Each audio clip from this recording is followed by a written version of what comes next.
Learn English চ্যানেলের ক্লাসে আপনাদের আবার সবাইকে স্বাগত জানাচ্ছি। আজকে ক্লাসটা আরেকটু অন্যরকম।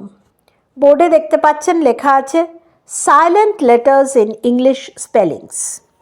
তাহলে এটা আবার কি? সাইলেন্ট লেটার্স, সাইলেন্ট মানে যেই লেটার্সগুলো উচ্চারণ হয় না। তার মানে কি আজকের ক্লাসটা প্রোনাউন্সিয়েশন নিয়ে করব।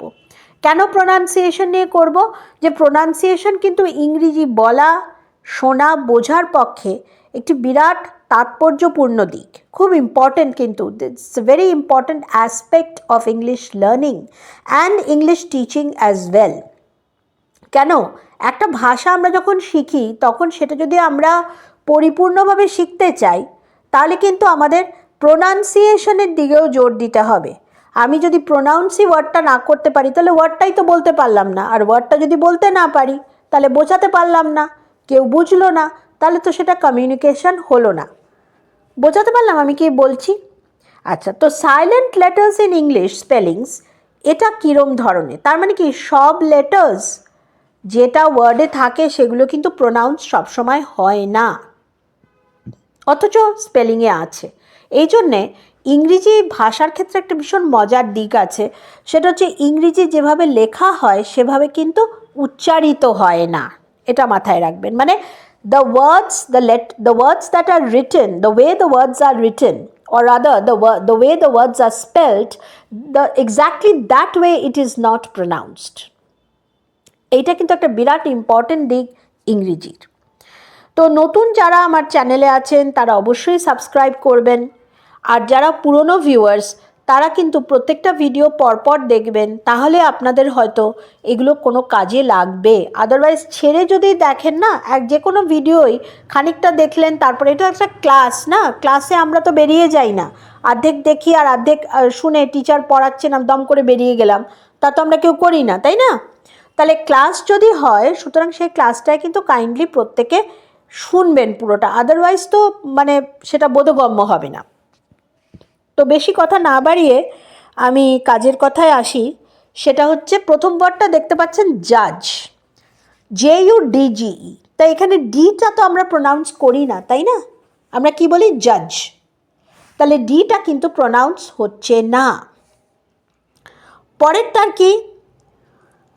পরেরটাই হচ্ছে ডাউট, DOUBT। বিটাও কিন্তু আমরা প্রোনাউন্স করি না, সুতরাং স্পেলিং কিন্তু DOUBT, যদিও প্রোনাউন্সিয়েশন ডাউট। ডেট, ডেট মানে ঋণ, DEBT। বিটা প্রোনাউন্স হয় না, আমরা তো বলি না ডেবিট, আমরা বলি ডেট। নেক্সটটা হচ্ছে নাম্ব, নাম্ব বলি না কিন্তু, নাম, মতেই শেষ হয়ে যাচ্ছে। নেক্সট হচ্ছে GNAW। সরি, এখানে একটা ভুল আছে, কাইন্ডলি একটু দেখে নেবেন। এটা this is not the letter that is silent, এখানে কিন্তু G is the letter which is silent. এখানে একটা ভুল হয়েছে, এটা প্লিজ নোট করুন সবাই। এটা জিটা হচ্ছে সাইলেন্ট, নট এন, মানে it is GNAW। This G is not pronounced, তাই না? আমি গণও বলছি না, আমি বলছি। বোঝাতে পারলাম? নেক্সটটাই হচ্ছে ক্যাম্পেইন, এখানে জিটা সাইলেন্ট, কারণ PAI এর পর এনে চলে যাচ্ছে না সাউন্ড। নেক্সট হচ্ছে ওয়েট, WEIGHT আছে, কিন্তু GHTর কোনো প্রোনাউন্সিয়েশন নেই কিন্তু, তাই না? WEIT প্রোনাউন্স মানে ওয়েট হচ্ছে, হ্যাঁ, জি এর কোনো প্রোনাউন্সিয়েশন হচ্ছে না। নেক্সট হচ্ছে টট, টটও হচ্ছে কিন্তু এক, GH এর কোনো প্রোনাউন্সিয়েশন নেই। Same is the case with height, HEIGHT। Next হচ্ছে নিউমোনিয়া, নিউমোনিয়াতে পিটা কিন্তু প্রোনাউন্স হচ্ছে না, অথচ পি একটা সামনে আছে, the word begins with a P.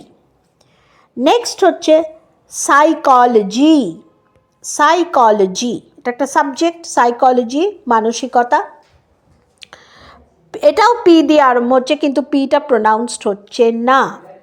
তারপর হচ্ছে রিসিট, RECEIPT, পিটা কিন্তু প্রোনাউন্স হচ্ছে না, CEI এর পর টিতে চলে যাচ্ছি, পির কোনো প্রোনাউন্সিয়েশন নেই। নেক্সট হচ্ছে কাফ, CALF, কালাফ তো বলি না, CALM কালাম বলি না, কাম। SOLEMN, এনটা হচ্ছে সলম, এনের কোনো প্রোনাউন্সিয়েশন নেই। তারপরে হচ্ছে কি ফেচ, FETCH, টিটা কোনো ডিরেক্টলি প্রোনাউন্সড হচ্ছে না।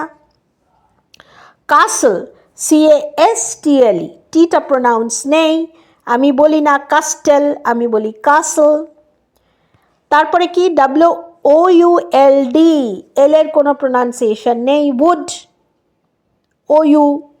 WOUD তে চলে যাচ্ছি, এল এর কোনো প্রোনাউন্সিয়েশন নেই। নেক্সট হচ্ছে KNOT, নট, এখানেও একটা ভুল হয়েছে, সরি, এটা কে হবে।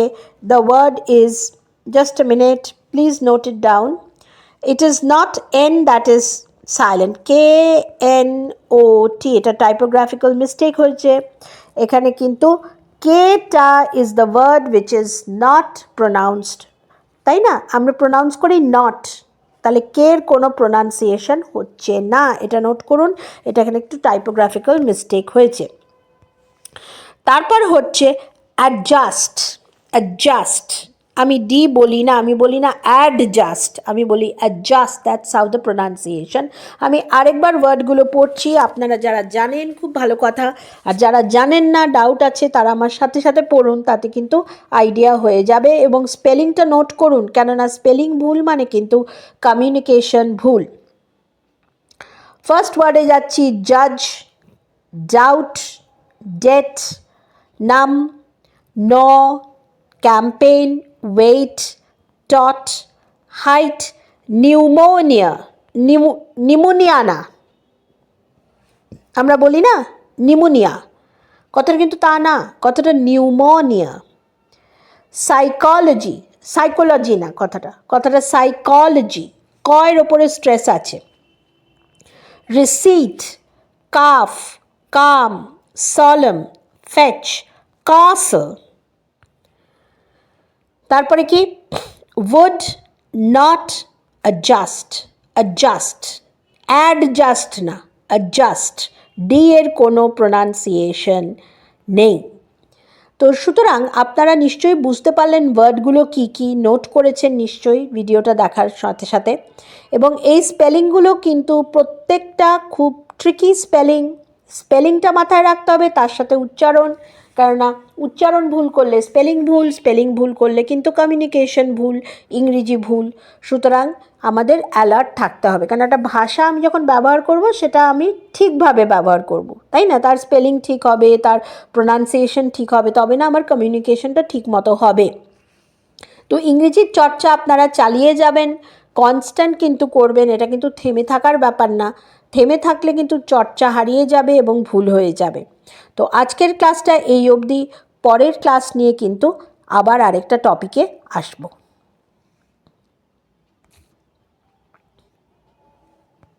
হ্যাঁ তুমি করো।